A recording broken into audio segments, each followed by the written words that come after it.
This video is about what is Microsoft Copilot.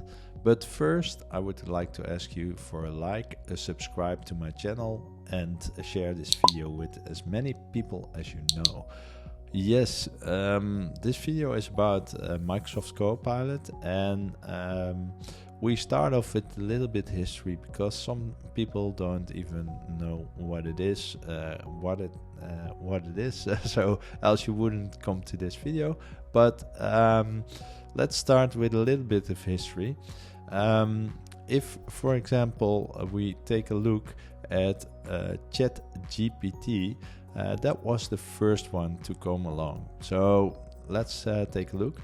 Here we have chatgpt 3.5. Sorry, I really have a hard time pronouncing it.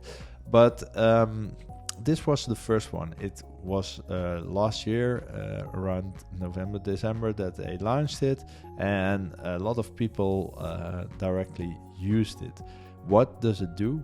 Well, it's actually a search engine based on human questions, and that's all about in AI. So what happens, for example, when I search here for kbworks.nl, do you know? It will come back, and in this case it says my last index was in January 2022. It was prior even earlier, so that means that it doesn't have any information before that date. After that date, it doesn't know. So what does it do? It searches the whole internet and indexes it. Next to that, it searches with your vocal words and comes back in a natural language to you.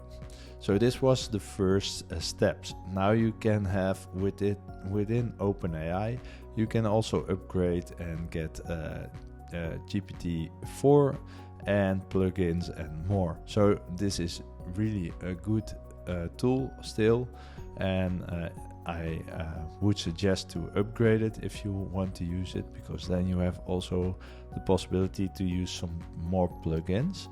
But that's not what this video is about. So we go one step further, and after that, a few months later, Bing Chat from Microsoft, or Copilot as they call it now, is released with default GPT-4. So here you have to upgrade. I don't know the price. I'm not going to look at it at all. But now you have the GPT-4 within bing.com/chat. You only need a Microsoft account. That's the only thing. So that could be a live account or an Outlook account. So this is a public service. Now, if I type here, do you know kbworks.nl? It's going to search, and it's coming back with information on kbworks. And as you always need to control or check if the information is correct, because here I see that not everything is correct. It's not headquartered in Halfweg, for example. It's somewhere else. But it's already getting better, because what it does, it also gives you the referral links to where the information is coming from. So if I click on here, it would go to zoominfo.com, and then it would give you some more info. Or YouTube, for example, if I go to YouTube, it will go to YouTube and it will open, I don't know what it's going to open, but it's going to open the channel. So that's fine, that's really good. So this is the way it works. But as you know, some information like this is incorrect. And this is also the pitfall of all AI tools. All information is based on search, and if somebody has false information, you will not get the correct information. So you always need to check. It's a good tool to ask some questions and get some clarity, but check if the sites are correct, which is a big plus with these links inserted here. Okay, what does this do more? Because this is still the consumer-based version. It saves your chats. So here you can see the chats that I've done. I haven't done a lot, so if I refresh, it will come and will show me the recent chat, I guess. No, it doesn't.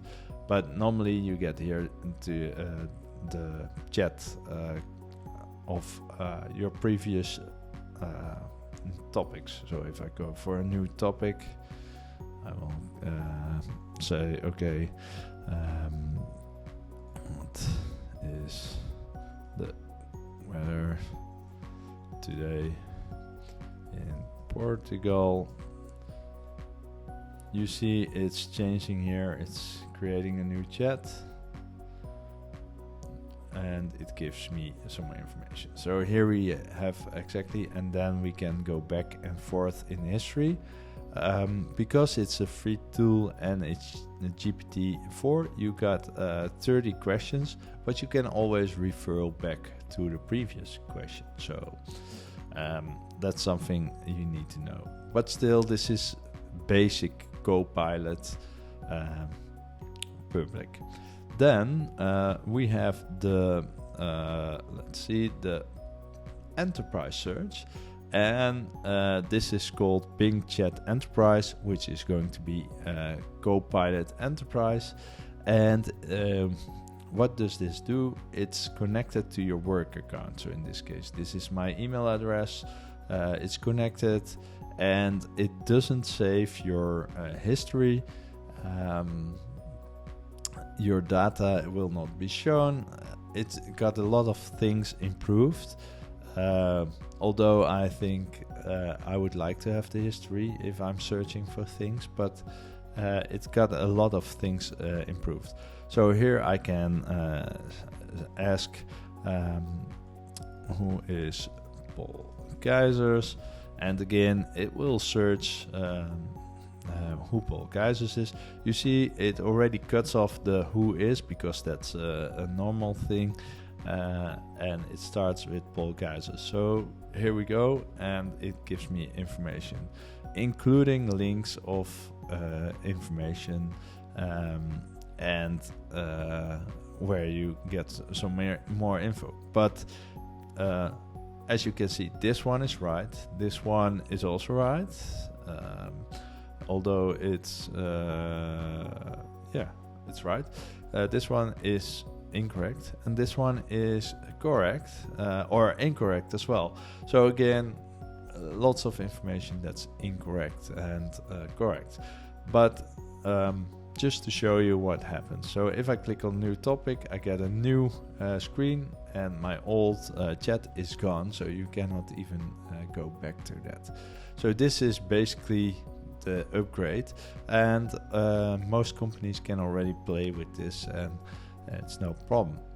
But now we got a new one, and that's called Microsoft Copilot for 365, or Copilot for Microsoft 365.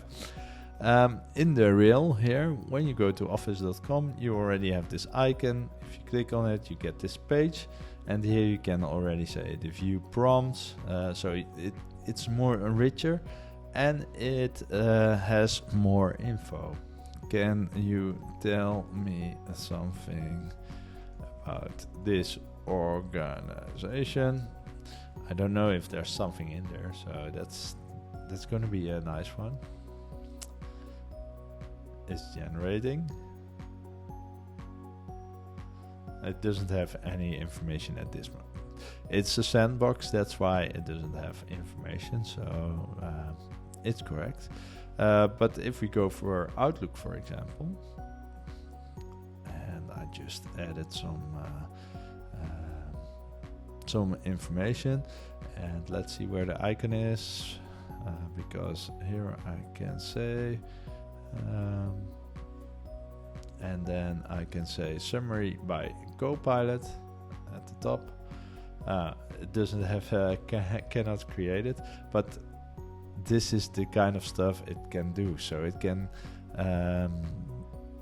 summarize a lot of things.